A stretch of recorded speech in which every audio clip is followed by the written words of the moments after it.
조금 빨리빨리 나가겠습니다. 오늘 한 10분 일찍 끝낼까 내가. 좀 빨리빨리 합시다. 일찍 끝내야 돼. 일찍 끝내. 내가 있잖아.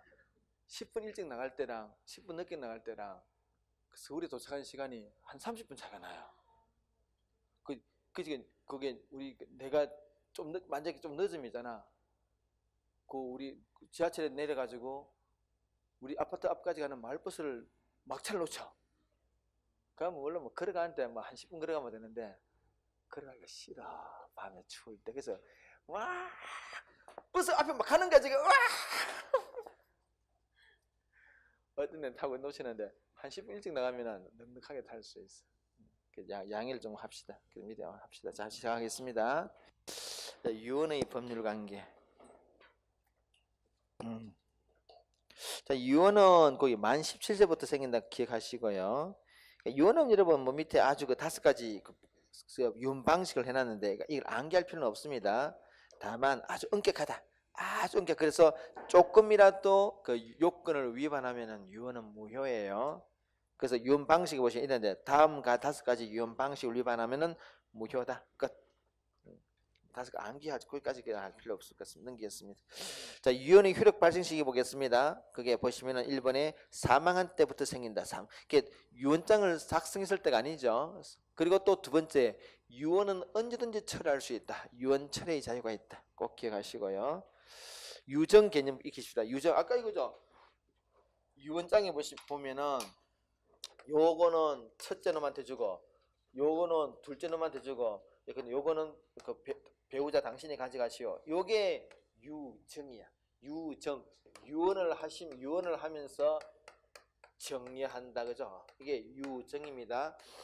유정은 여러분 이거는 그냥 개념만 한번 보세요. 포괄 유정, 특정 유정이 보던부 유정이 있는데 포괄 유정은 이거예요. 요건 걸 우리가 특정 유정이다. 특정 유정. 딱 찍어서 주는 게 특정 유정이야. 포괄 유정은 이겁니다. 포괄 유정은 전체 재산의 30%를 첫째 놈한테 주고 전체 재산의 뭐 30% 둘째 놈한테 주고 전체 40%는 배우자 당시에 이게 비율로 주는 게 포괄 유정이에요. 그 말뜻 비율로 주는 게 포괄 유정입니다. 그다음에 부담부 정년 이거죠. 부담부 유정은 유정을 하면서 조건한 거예요. 막내한테 뭐 욕을 주면서 야 막내야 너는 그 막내인데 그 요걸 니한테 줄게. 근데 네가 엄마 모셔라. 요게 부담부 유정입니다. 부담부 유정이에요. 실제 그렇게 많이 합니다. 우리 자식 간에도 엄마랑 사이가 좋다 나쁘다보다는 그 엄마 입장에서 좀 편한 자식이 있고 덜 편한 자식이 있어. 그러면은 좀 편한 자식한테 아버지가 그 유언을 벌써 남깁니다. 네가 엄마 모셔라. 뭐 그렇게 그러면서 뭐 모실 동안에 뭐 이런 돈이 좀 필요할 테니까 뭐 통장에 한 뭐 1억 정도 있다. 이거 네가 써라. 이렇게 주는 게 이게 이제 이게 부담부 유정입니다. 뭐 실제 그런 걸 참 많이 합니다. 자, 오른쪽 유리분입니다. 유리분. 자, 유리분 요건 좀 내기 시작하죠. 내기 시작합니다. 이거지. 아까 이제 뭐 A가 이렇게 C, D가 있어요. 이렇게 자식이다. 그죠? 돌아가십니다. 한 10억을 남깁니다. 10억을 남기면서 A가 전 재산을 어떤 뭐 복지원에 이렇게 기부해버리는 거야. 정리하고 사망해버립니다. 그럼 한 푼도 배우자랑 뭐 CD는 한 푼도 못 받죠. 그죠? 이런 경우에 뭐 10억을 다 줘버렸어. 그러면 유족이나 배우자 유족들은 한 푼도 못 받잖아.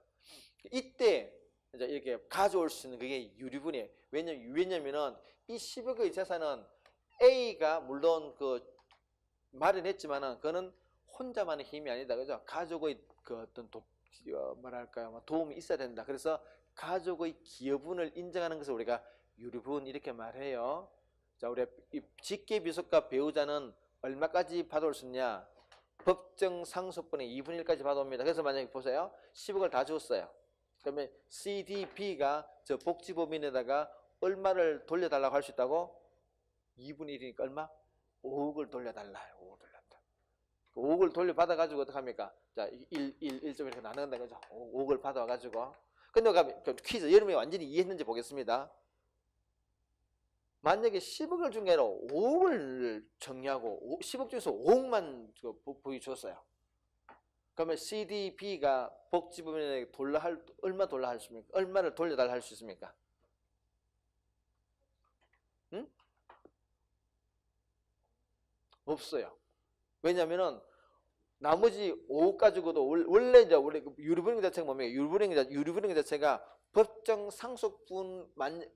상속대로 진행된다면은 받을 수 있었던 것은 2분의 1이니까 어차피 5억 자체가 2분의 1이라 그죠? 그래서 이거는 이미 5억 안에 2분의 1 들어가 있기 때문에 그럼 이거 볼까?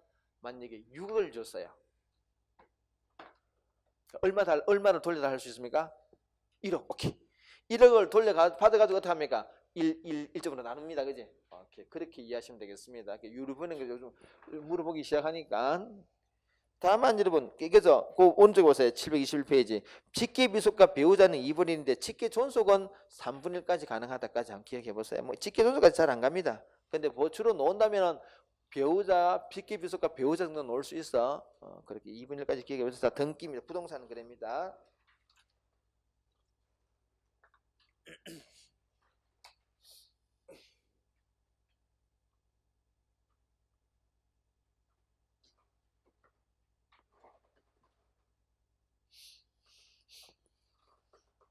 자, 이제 부동산 거래는, 자, 부동산 봅시다. 부동산은 뭡니까? 그 의의 토지와 그 정착물입니다. 그 정착물에 해당되는 게 이제 건물이에요. 그 토지와 이제 다르게 말하면은 토지와 건물이 부동산이죠. 자, 밑에 페이지 넘겨서 이런 그 뒤에 그 721의 공신의 원칙이란 말. 이거는 뭐 할 필요 없을 것 같은데 최근에 이런 사건이 하나 있었기 때문에 혹시나 참고로 기억해 보세요. 여러분 이미 우리가 공부를 했잖아. 우리가 소유권을 넘겨받으려면 등기가 해야 되죠, 그죠? 근데 등기를 믿지 말라는 게 우리나라는 공신의 원칙이란 말은 등기를 믿는 원칙인데 우리나라는 공신의 원칙이 인정이 안 돼요. 즉 등기를 믿어봤자 말짱꽝이에요. 아니 그럼 뭐 등기대로 하라 해놓고 또 믿지 말래. 현재 우리나라는 등기를 믿었다 해서 이런 게 여러분 보세요. 등기부를 내가 지금 101동 아파트가 마음에 들어가지고 이걸 살려고 등기부를 딱 떼봤어요. 떼봤더니 이래 되는 거야. 갖고다 그죠? 1, 2, 3 현재 지금 뭐 김아무개 박아무개 됩니다. 이 말이 뭡니까?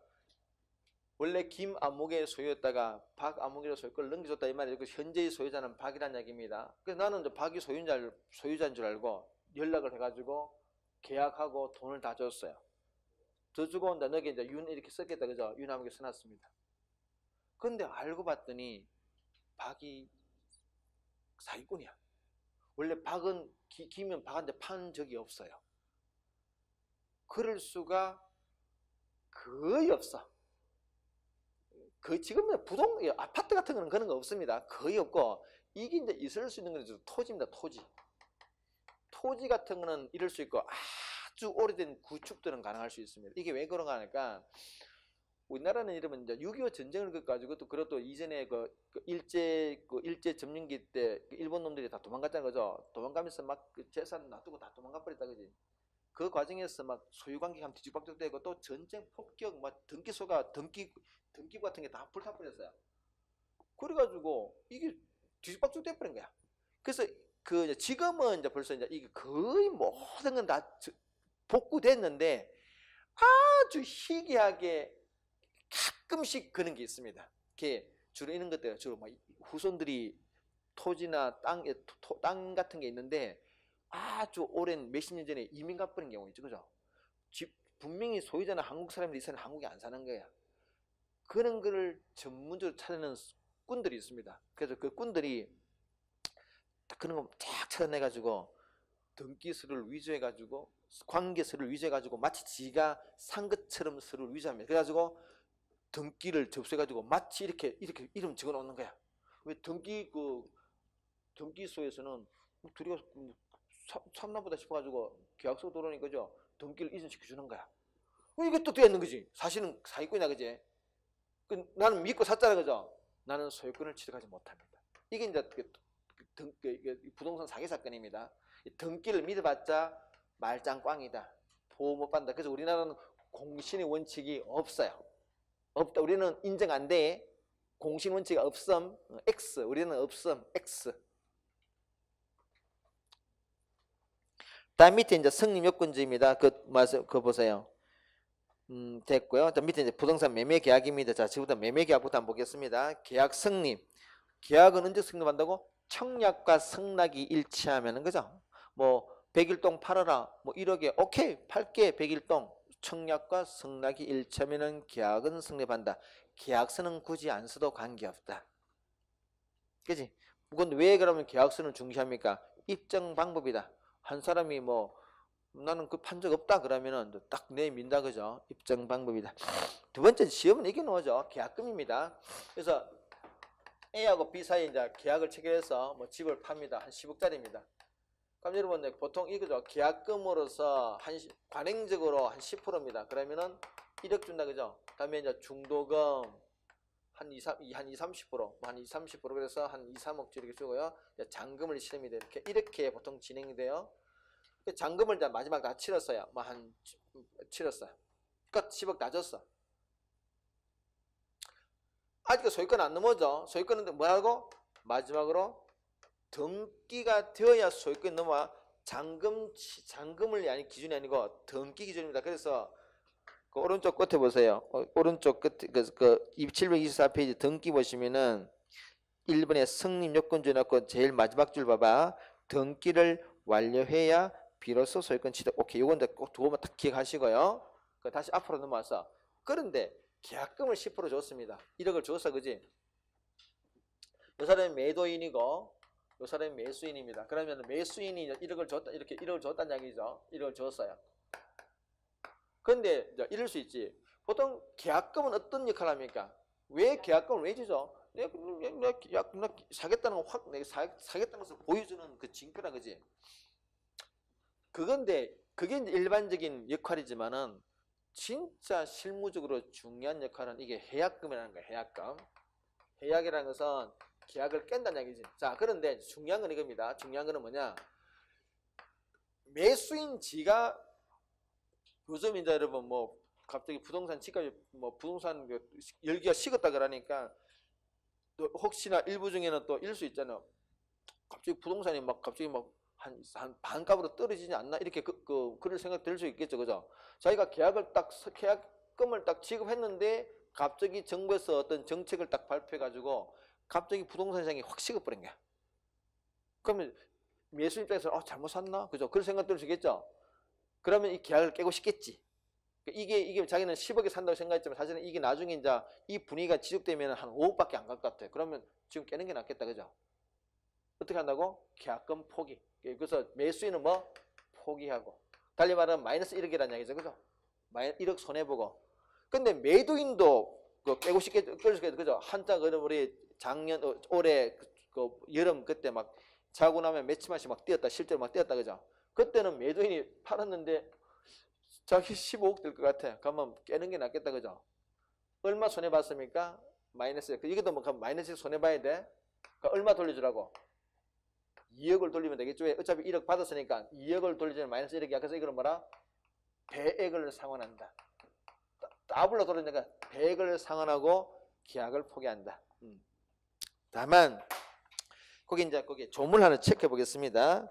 거기에 721페이지 동그라미 2번에 해약금에 기한 계약 해제에서 그 두 번째 줄 끝에 보세요.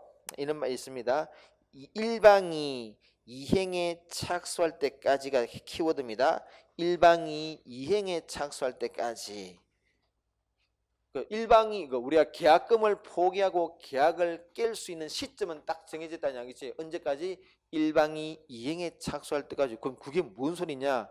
우리가 실무적으로는 이거를 중도금 지급 전까지 이렇게 해석합니다. 그 밑에 보세요. 자, 오른쪽에 봐봐. 자, 그래서 자, 1번에 박스 안에 보세요. 계약금만 지급한 상태에 교부자는 포기하고 수령자는 뭐 배액을 상환하고죠. 두 배를 돌려. 그래야 이제 양자가 공평하다는 이야기입니다. 이 동그라미 부분에. 그래서 만약에 중도금을 지급한 상태라면 뭐라고? 더 이상 계약금을 포기하고 계약을 깰 수 없다. 그래서 이행에 착수할 때까지, 즉 중도금을 지급하기 전까지만 계약을 포기할 수 있다. 계약을 깰 수 있다는 거죠. 오케이. 그래서 요번에 이제 지난 여름 작년 후반부터 올 여름까지 사실 이런 식으로 계약이 엄청 많이 깨졌어요. 실제로 많이 깼습니다.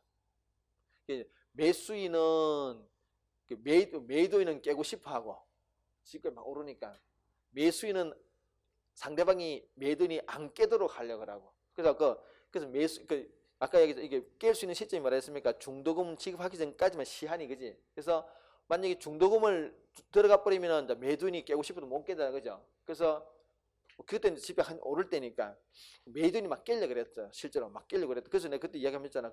잠실에서는 3억 계약금을 3억 5천 받았는데 7억을 돌리고 계약 깼다는 얘기죠. 그지?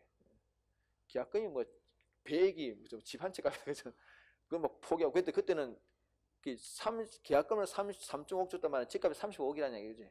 35억짜리 집을 깨. 실제로 보면 삼성동에 옛날에 몇 년 전에 헬리콥터가 들어받은 그 아파트는 그게 100억 한 채 100억 하잖아요. 실제 그런 게 많이 있습니다. 그것도 그런 동네는 완전히 별 세계다, 그죠? 일반 우리 세계가 완전 거듭나는 리그가 별도로 있습니다. 어쨌간에 그래서 이거 매수인들은 매도인이 못 깨도록 빨리 중도금 줬다, 그지? 이렇게. 원래 이거 중도금은 여러분 그때는 이야기 상식적으로 이거 알고 있어야 돼요. 만약 계약금을 1월 1일 주기로 하고 중도금을 2월 1일 주기로 했어요. 잔금은 3일 주기로 했습니다.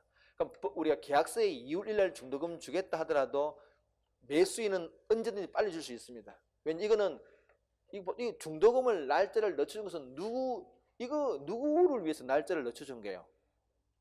매수인을 위해서, 그죠? 왜냐면 너무나 그 얘기니까 하루아침에 못 마련하니까 시간을 준 것이. 근데 내 돈이 좀 생겼어, 몽돈이.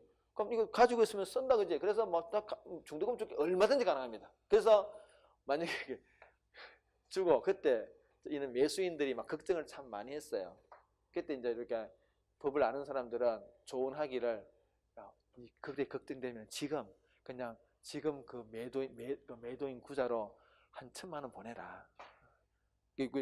중도금이 2억이라 그러면은 중도금이 2억도 안 보낼 필요 없습니다.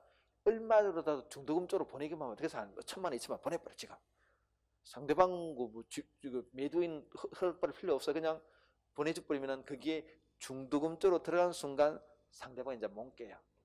그렇게 실제로 그렇게 해서 많이 매도인이 깨는 것을 방지했었습니다. 오케이. 참고로 알고 있어야 돼.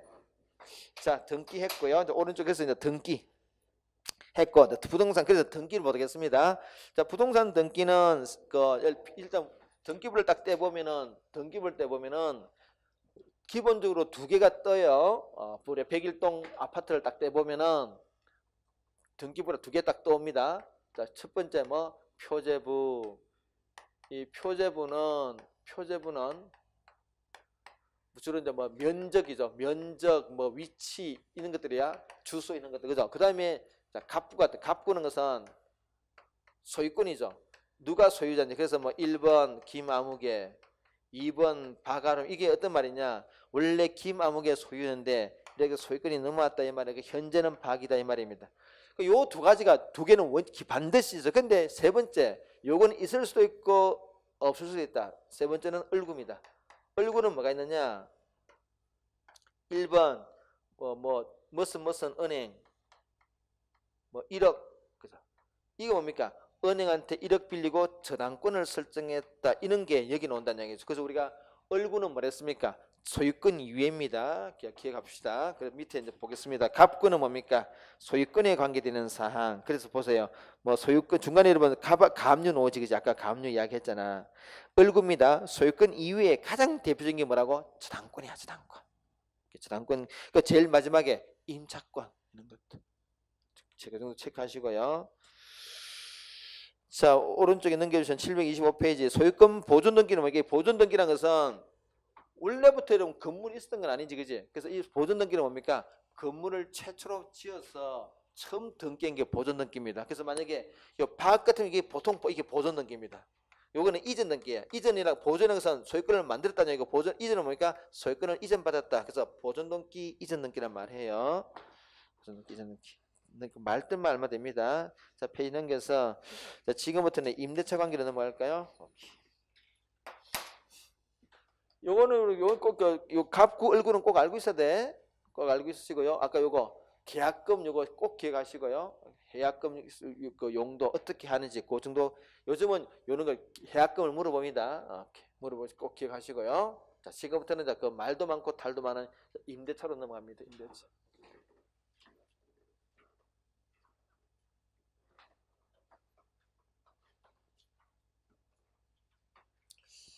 자, 여러분, 우리 임대차는 그 집주인과 세입자의 관계죠, 그죠? 그 임대차 관계입니다. 그래서 뭐 A하고 이제 B가 이렇게 여기 A가 집주인이야, 주인이고 이 세입자입니다, 세입자, 그죠? 우리가 다르게 말하면 이 사람은 임대인이다, 그죠? 임대인이고 임차인입니다, 이렇게 임차인이야. 임대차 계약 체결해서 임대차 계약을 체결했어요. 내용은 뭐 이런 거지. 예를 들어서 뭐 보증금 1억이다. 그리고 뭐 월세 뭐 얼마 낸다. 그다음에 기간은 뭐 1년이다. 이렇게 했어요. 여러분, 임대차 관계를 규율하는 법은 민법에 있습니다. 우리 민법이란 요 민법에 보면은 법에 보면은 임대차는 어떻게 진행된다라는 관계를 달리 말하면 집주인과 세입자는 각각 어떤 권리가 있고 어떤 의무가 있다. 이런 것을 규율하고 있는 조문이 임대차 그 민법이라는 법에 보면은 그 600조 언저리 쭉 나열되어 있습니다. 그 조문이 한 20개 정도 나열되어 있어요. 그게 기초해서 우리 임대차 관계가 쭉 규율됩니다. 그럼 이 전통적인 임대차 민법에 따라서 임대차 관계를 한번 성격을 이해해야 돼. 요걸 이제 이해해야 왜 지금 주택 임대차법이 나왔는지를 여러분 이해할 수 있어. 그래서 일단에 히스토리를 설명하겠습니다. 전통적인 우리가 민법에 따르면은 이렇게 관계가 진행됩니다. 일단 임대차 관계 체결했어요. 1년 동안 이 말은 뭡니까? 집주인은 어떤 채무를 어떤 의무를 부담합니까? 1년 동안 이 집을 그죠? B가 사용할 수 있게끔 이렇게 제공해주는 의무를 부담한다는 얘기지. 그 대신 이제 세입자는 어떤 의무입니까? 보증금 줘야 되고 매달 월세를 줘야 된다. 그래서 그는 어떤 의무를 부담하고 있습니다. 달리 말하면 그래서 요 임차권 세입자가 가진 요 권리가 뭡니까? 이게 임차권이죠. 임차권 그죠? 임차권이야. 임차권의 성격이 뭡니까? 이거 물권입니까? 채권입니까? 내 누누이 강조했죠. 임차권의 성격이 뭐라고? 채권이다. 그죠? 이게 채권이야. 우리 지난주에 공부했잖아. 채권의 특성은 뭡니까? 채권은 채권은 지나가는 누구한테나 내 채권을 주장할 수 있습니까? 아니면은 딱 정해져 있습니까? 상대방이. 정해져, 그죠? B 가지는 제 임차권은 누구한테만 주장할 수 있습니까? A한테만, 그죠? A한테 주장할 수 있지. 지나가는 다른 행인한테 내가 그때 이야기했잖아. 만약 B가 A한테 돈을 빌려줬으면은 빌려간 사람이 A이기 때문에 A한테 달라 그래야 되지. 지나가는 그 A 친구한테 네가 돈 내라 그러면 미친놈이 소리 듣는다, 그지? 그 채권은 항상 딱 아무한테 주장할 수 있는 게 아니라 딱 정해진 채무자한테. 이게 그래서 임차권이고 이 사람이 일종의 채무자, 채무자입니다. 채무자, 그죠? 채무자입니다. A가. 그런데 한 6개월쯤 됐다가 A가 C한테 그죠? 매매해버립니다. 이게 현재 현 소유자입니다. 얼마나 이러면 집주인이 B한테 임대를 준 상태에서 소유권을 처분할 수 있죠. 그거는 뭐 아무 문제 없습니다. 이거는 합법적입니다. 할 수 있어. 그래서 현재 소유자예요. 그런데 여러분 지금 한 6개월밖에 아직 우리가 보증 계약서상으로는 그 B가 계속 뭐 할 수 있습니까? 이 집을 사용할 수 있어. 그런데 이제 C가 중간에 한 6개월 집을 소유권을 취득한 게 현재 소유자가 되었습니다. 이렇게 말했죠. 지난주에 자기의 소유권을 누구한테 주장할 수 있습니까? 아니면 딱 특정 상대만 주장합니까? 누구든지 간에 내 소유권을 주장할 수 있어요. 자, 그래서 C가 어떻게 합니까? B를 찾아가가지고 집 비워라. 왜? 내 집이다. 비워라. 이거를 이제 우리가 소송적으로는 명도하라 그래. 명도하라. 명도하라. 비워라. 집 비워라. 명도하라. 이렇게 하면 왜? 내 거야. 내가 얼마 전에 내가 지난달에 애한테 샀어. 지금 내가 지금 소유자야. 니는 나가. 할 수 있다 없다? 할 수 있다. 그죠? 있습니다. 왜요? C는 소유자니까. 그럼 B는 억울하다. 억울한 거는 그 A한테 사가야지. A. 그죠? B가 가지고 있는 임차권은 B는 누구랑 계약했습니까? A랑 했지 C랑 하지 않았다. 그죠? 그래서 이건 할 수 없어요. 그래서 B는 일단 쫓겨납니다. 일단은 보증금 A한테 가져. 그지? 왜냐? B하고 C하고는 아무 법적인 관계 없어. 그냥 집주인이야. 나가라 그러면 나가야 돼.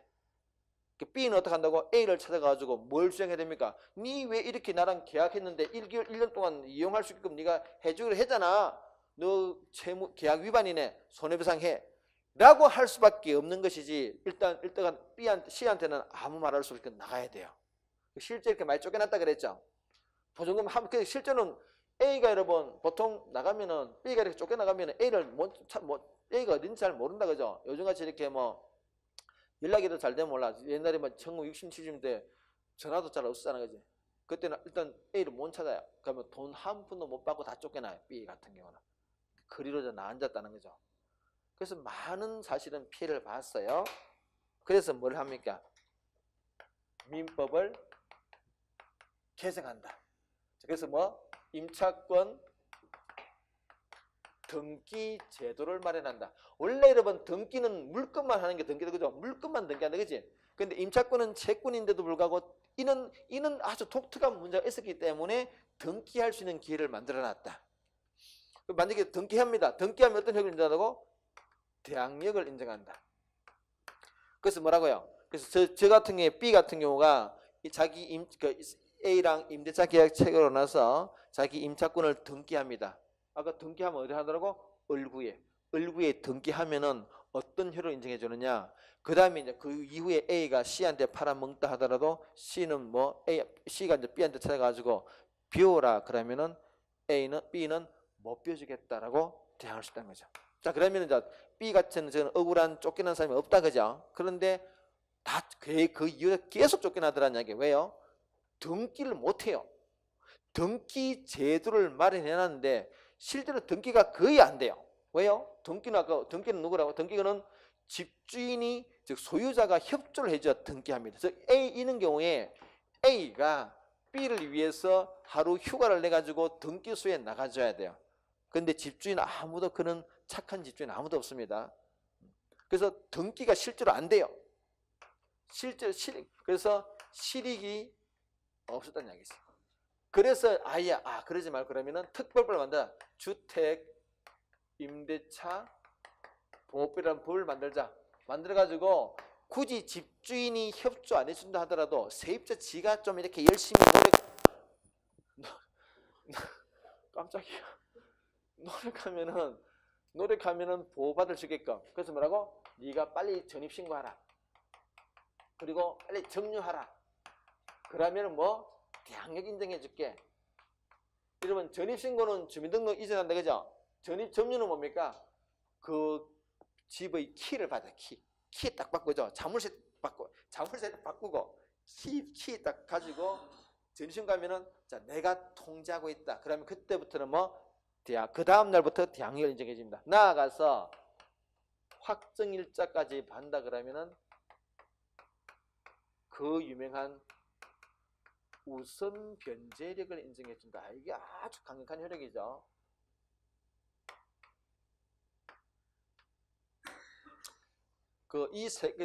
전입신고하고 점유에다가 나아가서 확정일자까지 받게 되면은 우선 변제력까지 인정해 주게. 여러분 우리 우선 변제는 어디서 받습니까? 지난주에 저당권 할 때 받아. 그죠? 그래서 이게 우선 변제란 말은 저당권에만 나오는 이야기인데 그 저당권과 똑같은 지위를 인정했다는. 원래 이거는 채권이잖아. 채권은 우리 지난주에 봤잖아요. 채권은 여러분 저당권하고 게임이 안 돼요.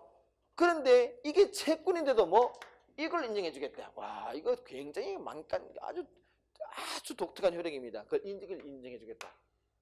꼭 기억하셔야 돼. 세 가지. 자, 보도록 하겠습니다. 자, 그래서 밑에 이제 보세요. 주택, 그래서 위에 임차인 보호 필요성 했고요. 그래서 2번에 임차권 등기제도 보세요. 관료석에 얼구 그지. 그래서 두 번째 줄 보세요. 등기한 때는 그때부터 제3대에서 대항력 효력이 생긴다. 근데 실익이 없었다. 마지막에 3번에 그래서 주택 임대차 보호법을 마련했더라. 대항력 보세요. 첫째 줄에 등기가 없는 경우에도 이 등기가 위에 있는 임차권 등기죠. 없는 경우에도 자 주택 인도 이게 여기서 말하는 점유입니다. 주택 인도 받고 주민등록 이게 이제 전입신고죠. 주민등록을 마친 때는 언제부터요? 그날부터가 아니고 그 다음 날부터 기억하십시오. 그 다음 날부터 제3대 돼서 대항력이 생긴다. 다만 조건이 있다 그죠? 이 대항력이 인정되려면 어떻게 해야 돼요?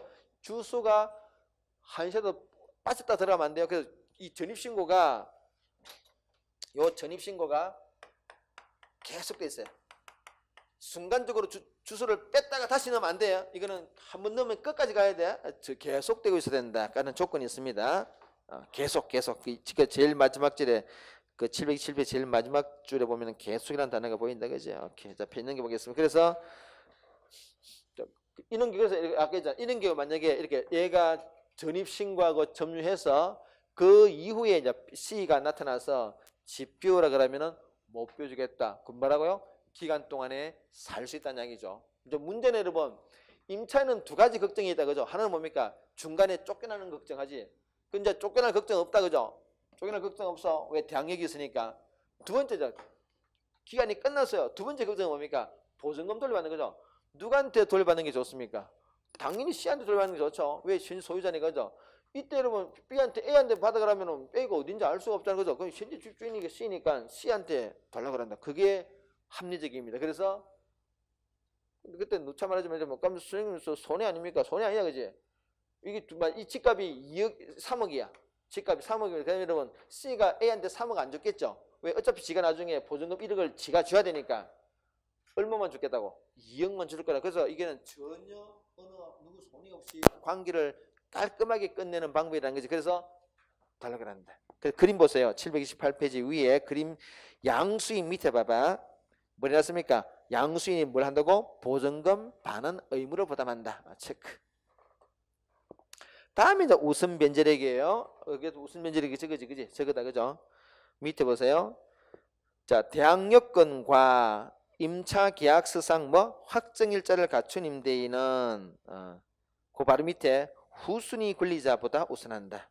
이 우선 변제란 말 자체가 누구보다 우선 변제하느냐? 여기서 우선 말하는 이거죠.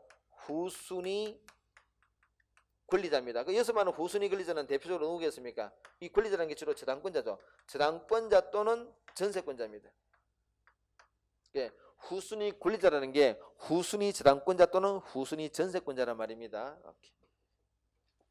그래서 거기다가 후순위 권리자 밑에다가 후순위 저당권 또는 후순위 전세권자 선화. 그렇게 실제로 뭐 전세권이 나올 수도 있습니다. 전세권도.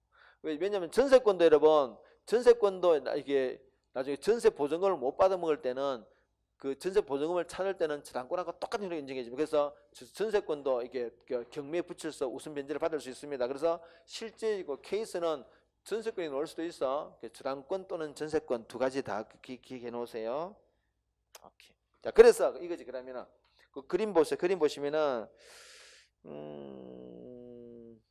2번 그림 볼까? 그림 그 2번 그림 한번 여기 한번 해볼게요.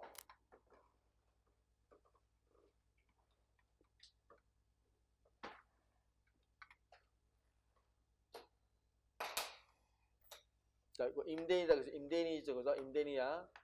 임대인 여러분, 임차인과 임대차 계약을 먼저 1번 임대차 계약을 체결했어요.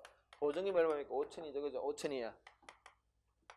그런데 임대인이 은행에 돈이 좀 빌려가지고 은행에 돈을 좀 빌렸습니다. 은행 얼마 1억이죠? 1억을 빌렸다, 그지? 1억을 빌렸어요. 그래서 이 임대인이 은행에 돈을 못 갚은 거야. 1억을 못 갚아서 그러면 은행이 뭘 합니까? 여기 저당권이죠. 저당권에 기해서 집을 경매 붙입니다. 그럼 이게 낙찰된 거예요. 낙찰됐습니다. 얼마로 낙찰? 1억 2천 낙찰. 1억 2천 낙찰됐어요. 1억 2천 낙찰됐습니다. 1억 2천이야. 1억 2천을 이 집 경매 행결과 저당권 자체가 저당권에 의해서 경매 넘깁니다. 그러면은 경매 행결과 이제 누군가가 1억 2천으로 저 집을 샀다는 이야기죠, 그죠? 1억 2천을 누가 받아갈까? 원래 여러분 저당권은 그때 우리 지난 시간에 했잖아. 저당권은 이게 요거는 기본적으로 임차권은 그냥 일반 임차권 이거는 채권이 일반 채권이 그지? 일반 채권이기 때문에 일반 채권과 저당권이 붙으면 항상 누가 먼저 받아갑니까? 저당권이 이게 왜냐 이게 자체가 우선 변제력이기 때문에 이 우선 변제란 말 자체가 이게 일반 채권자보다는 얘가 뭐 항상 늦게 했다 하더라도 먼저 받아가는 이 힘 때문에 1억을 먼저 받아가는 게 일반적 원칙이에요. 그지? 그런데 뭡니까? 우리 주택임대법에서는 임차인 얘가 만약에 아까 이게 전입신고, 점유 플러스 확정일자 이 세 가지를 딱 구비하고 있으면 얘한테 뭘 인정해 주겠다고? 우선 변제력을 인정해 주겠대. 그래서 우리 지난주에 봤죠. 우선 변제끼리 부딪히면 뭐를 따집니까? 순서를 따지는 거죠. 왜? 둘 다 우선 변제력이기 때문에 순서를 따져. 누가 우선합니까? 얘가 우선한다 그죠? 얘가 우선한다. 그래서 1억 2천 중에서 5천을 먼저 가도 은행은 7천밖에 못 가져가죠. 이렇게 나뉘게 된다는 거지, 그렇지? 여기서 이제 이 은행의 저당권이 이제 말 그대로 후순위죠. 왜? 시기가 늦으니까 그죠? 후순위고 얘가 선순위 된다는 거예요. 둘 다 우선 변제력이 있어. 다만 시기적으로 얘가 우선하고 얘가 밀린다 이 말입니다. 자, 그렇게 얘기하면 될 것 같아. 다음 오른쪽에 이제 소액임차권. 요즘 소액임차인도 많이 질문을 합니다. 소액임차권은 그죠? 보증금 자체가 소액일 때, 보증금 자체가 소액일 때는 최우선 변제권이야. 이 최우선 변제란 말은 여러분, 이 변제란 말은 선순위 저당권보다도 우선한다 이 말입니다. 이 최우선이란 말은 보통 아까 일반 우선 변제는 뭐라고 이게 후순위보다도 그죠? 후순위 저당권보다 우선한다 말인데 최우선 변제권은 선순위 저당권보다도 먼저 한다. 이게 누구보다도 먼저 받아간다 이 말입니다. 요 정도 5천 정도 같으면 여러분 뭐 현행 우리가 법상으로는 5천 정도 같으면은 뭐 거의 저는 100% 소액 임차인 맞습니다. 그럼 저는 경우라면은 만약 이렇게 넘어갔어요. 그래서 만약 여러분 요 수치를 바꿔볼까요? 요게 1이고 요게 2야. 일반적으로 여러분 이게 소액 보증금이 아니라 그러면 어떡합니까? 소액 보증금이 해당 안 된다 그러면은 일단 선순위이기 때문에 은행이 1억 먼저 받아가겠죠, 그죠? 1억 먼저 받아가고 얘는 5천 중에서 2천밖에 못 받아가. 왜? 후순위니까. 그런데 그게 아니라 5천이 이게 소액 보증에 해당된다면은 비록 1번 선순위 저당권이 있다 하더라도 누가 먼저 받아간다고? 얘가 먼저 받아간다. 다만 5천 다를 먼저 받은 게 아니에요. 한 5천 같으면 한 1,000만 원 정도 먼저 받아야 합니다. 자, 그거까지 보도록 하겠습니다. 소액임차권입니다. 첫 줄에 끝에 이런 말 보이죠? 주택가액의 2분의 1의 범위 내에서 일정 금액까지. 이거를 전액 거라면 틀렸어요. 보증금 전액이 아닙니다. 일정 금액까지. 선순위 담보권자보다 우선한다. 기억하시고 다만 조건 보겠습니다. 이거는 여러분 이거 여러분 이때는 그럼 이게 여러분 이 소액 보증금 최우선 변제권은 선순위 우순위가 중요하지 않죠. 왜? 어떤 경우라도 먼저 받아낼까. 그래서 이거는 확정일자를 따진 이유는 선순위냐 선순위인지 후순위를 따지기 위해서 우리 확정일자가 필요한 거예요. 요 날짜랑 저당권 날짜가 있겠지, 그지? 뭐 이게 1월 1이다, 뭐 여기 2월 1이다 그러면은 2월 1이고 요 확정일자라는 게 그 전입신고할 때 도장 찍어준다 그랬죠, 그죠? 우리 전입신고할 때 계약서를 믿어 넣으면은 도장을 꽉 찍어주잖아. 그 도장 안에 날짜가 있다는 얘기죠. 뭐 2000 이게 1월 1일 지켜서 그럼 요게 확정일자야. 요 일자랑 요 계약 저당권 일자를 비교해 봐가지고 누가 선순위입니까? 얘가 선순위. 그래서 선을 따집니다. 그런 용도로 확정일자가 필요해. 근데 지금 이거 최우수 소액 보증금은 여러분 선순위 후순위가 굳이 의미가 없죠. 왜? 얘는 항상 먼저 받아야. 그래서 이거는 굳이 확정일자가 없다 하더라도 뭐라고? 전입신고하고 점유만 있으면은 인정받는다. 물론 이건 있어도 관계없습니다. 그래서 최소한 요건은 뭡니까? 그 주택인도와 전입신고는 구비하라. 굳이 확정일자는 없어도 이거는 인정해 줄게. 왜? 이거는 날짜가 중요한 게 아니니까. 그다음 임차권 등기 명제됩니다. 그러니까 아까 말했듯이 여러분은 거의 집주인이 협조 안 해준다 그랬지. 협조 안 해주기 때문에 지금 현재 우리가 임차권 등기 제도가 주로 어떤 경우에 인정되느냐, 실제 이제 활용되느냐, 이때 활용됩니다. 거의 집주인들이 협조를 안 해주기 때문에 실제 임차권 등기 제도가 활용되는 경우는 주로 이런 경우예요. 그래서 여러분이 만약에 이게 있잖아요. 우리 이게 인천에 근무를 하고 있어. 이는 국가직이야. 인천에서 뭐 국가 사무소에 근무하고 있다가 갑자기 여기 이제 기간이 끝났어요. 여기 지금 기간이 끝났어. 끝났어. 끝나가. 그래서 갑자기 서울로 발령받았습니다. 그럼 빨리 서울 또 가야 되겠지. 방 구해야 되겠지. 그죠? 방 구해가지고 또 어떻게 해야 됩니까? 전입신고 해야 돼. 여기 1억이야. 보증금 1억이야. 전입신고 해야 돼. 빨리 해야 이걸 보호받을 수 있다. 그지? 근데 아직 이게 돈을 못 받았어요. 돈을 못 받았어. 그럼 어떡합니까? 아까 얘기했잖아. 이게 전입신고를 빼는 순간 이게 모든 게 다 힘들다. 그죠? 주소를 빼면 안 돼요. 주를 빼는 순간 아까 이런 게 다 힘들어져요. 빼면 안 돼. 그런데 이걸 또 빨리 빼 또 옮겨야 돼. 한 사람이 두 개의 주소를 가지고 없지, 그지? 그래서 어떡합니까? 이때는 이제 여기다가 법원에다가 소송을 제기해서 임차권 등기 명령 좀 내려주세요라고 신청합니다. 이건 이제 법원의 강제 명령을 받겠다는 얘기죠. 왜? 집주인이 협조를 안 해주니까. 그래서 이 법원에서 그러면 오케이 임차권 등기하라라고 명령을 내립니다. 그럼 집주인이 협조 안 해준다 하더라도 명령 가지고 그냥 등기할 수 있습니다. 그러면 등기하는 순간 원래 누리던 모든 것을 그대로 유지합니다. 유지하고 이 상태에서 주소 빼가지고 전입신고하면 되겠죠. 요렇게 활용한다. 이거 가끔 물어봅니다. 자, 그래서 거기 보시면 여러분, 그게 셋째 줄 보세요. 임차권 등기 명령에 따라서 임차권 등기를 하고 나면은 그 자체로서 대항력과 우선 변제력이 유지된다. 그래서 그 후 새로운 주소로 전입하더라도 기존의 우선 변제력은 그대로 인정된다. 주로 요때 요런 명들을 활용합니다. 자, 임대차 기간 보고 볼까요? 여러분, 우리가 지금 현재 법에서는 기간을 여러분 가끔씩 임대차 하면서 기간을 안 정하는 경우가 흔히 있습니다. 안 정한다든지 아니면 1년, 2년 미만으로 정해도 주로 1년으로 정한다 하더라도 법적으로는 2년 동안 버틸 수 있어요. 2년 기억하시고요. 그다음에 묵시갱신. 계약 만료 1개월 전까지 아무런 말이 없으면은 그 전번의 조건과 똑같은 조건으로 계약을 다시 한 것으로 본다. 다만 기간만은 정하지 않은 것으로 봅니다. 까지. 기간 정하지 않은 걸 본다면 그럼 기간을 어떻게 인정하겠다고? 2년. 그죠? 아까 기간을 정하지 않을 때 2년 보호한다 그랬잖아요. 그죠? 그렇게 우리가 넘깁니다. 오케이. 그 정도 꼭 암기하시고요. 자, 뒤에 이론 정리 OX 한번 볼까요? OX까지 보고 좀 OX 보도록 하겠습니다. 자, 2번.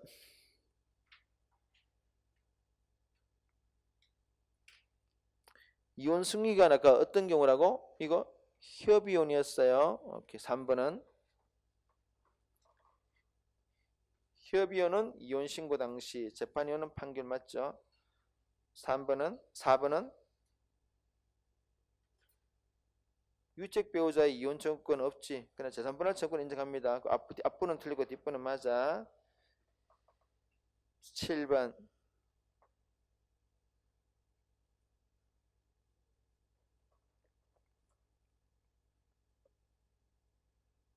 사실은 아까 인정 안 돼 그랬죠? 8번. 인정 안 되죠. 생가조과는 단절시킵니다. 오케이. 됐고요. 밑에 16번 볼까요? 직계 존속은 그러니까 직계 비속과 배우자가 2분의 1이고 직계 존속은 3분의 1입니다. 오케이. 18번. 언제 완성된다고? 등기시. 오케이. 19번. 최소한 어떤 요건을 구별하라? 대항력권을 구별하라. 그러면은 일정액을 선순위보다도 먼저 받는다. 오케이. 20번.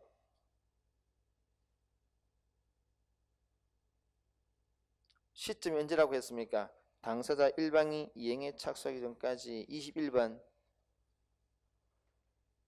갑구에는 소유권, 을구가 제한물권이었죠. 자, 22번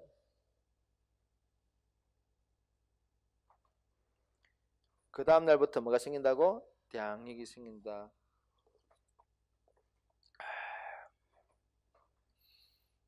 26번 2년으로 봅니다. 28번 임차권은 채권이지만은 등기부 을구에 기재될 수 있다. 이 을구에 기재된다 그러면 틀렸어요. 이제 될 수 있는 것이지 기재되는 게 아니다, 그죠? 기재될 수 있을 뿐이지 되는 건 아니에요.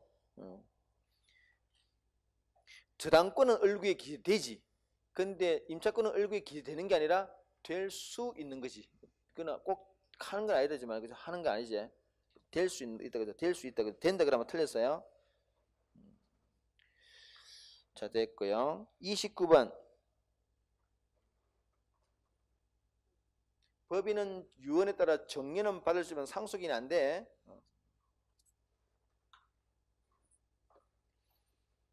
됐습니다. 그 정도 합시다. 그 정도 하고요. 오케이. 자, 넘겨서 문제 한번 풀어볼까요?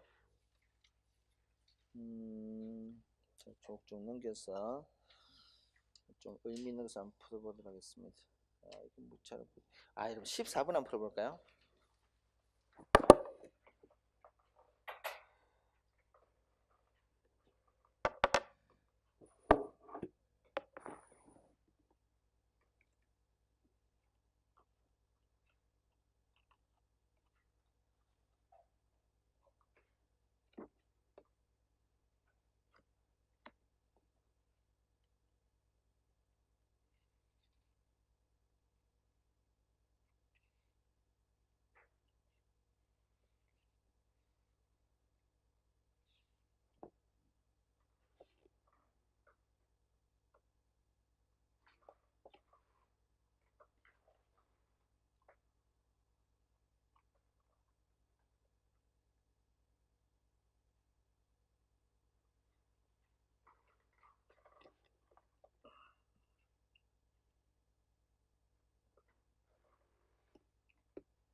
자, 천천히 한번 설명해 보겠습니다. 여러분, 우리 형법에서는 이래요.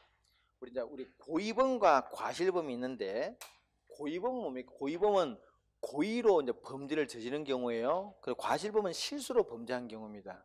그래서 원칙적으로 우리 형법은 고의범을 처벌합니다.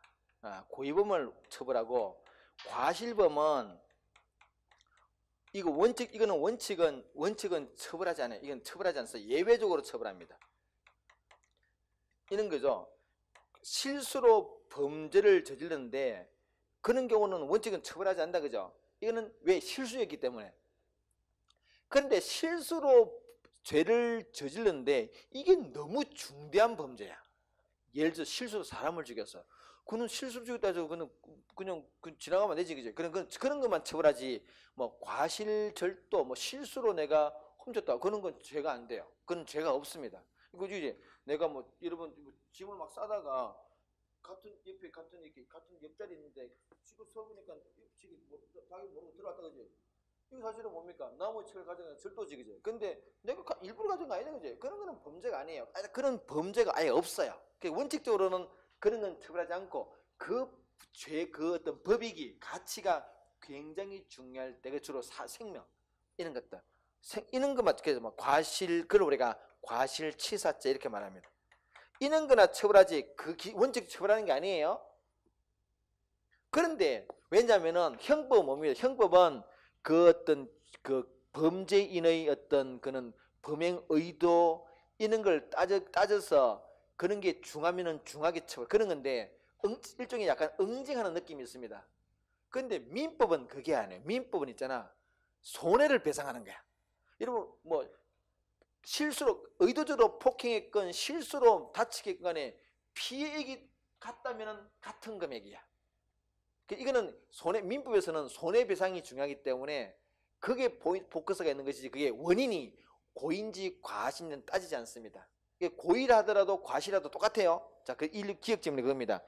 형법에서는 원칙적으로 고의가 있는 경우에 처벌하고 과실범은 예외 처벌한다. 근데 민법은 양자를 구별하지 않습니다. 이런 우리 그 앞에서 내가 했냐?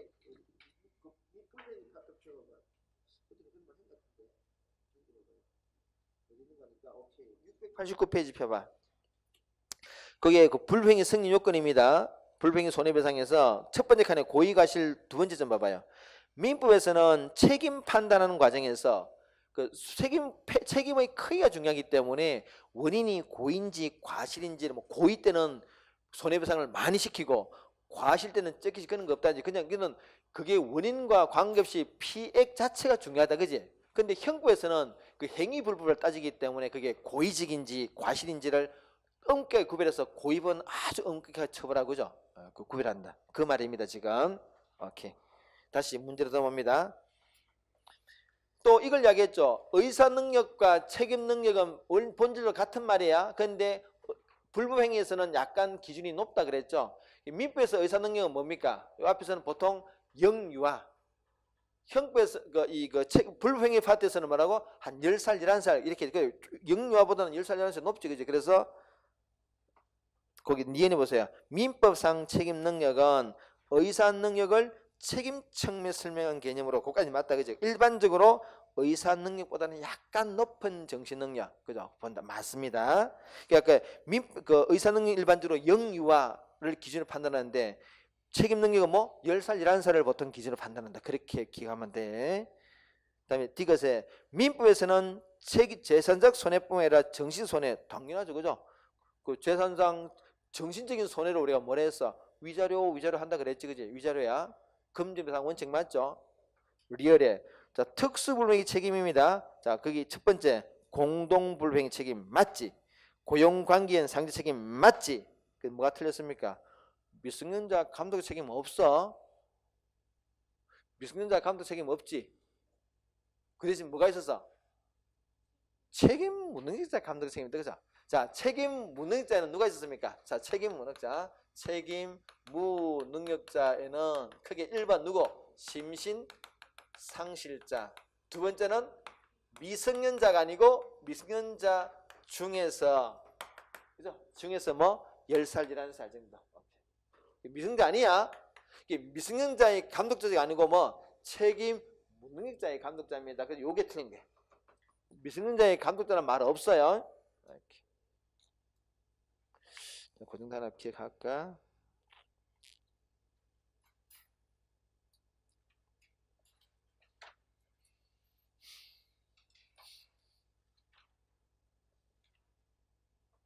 아주 시간이 오케이. 일단 자릅시다. 자르고 들어갑시다.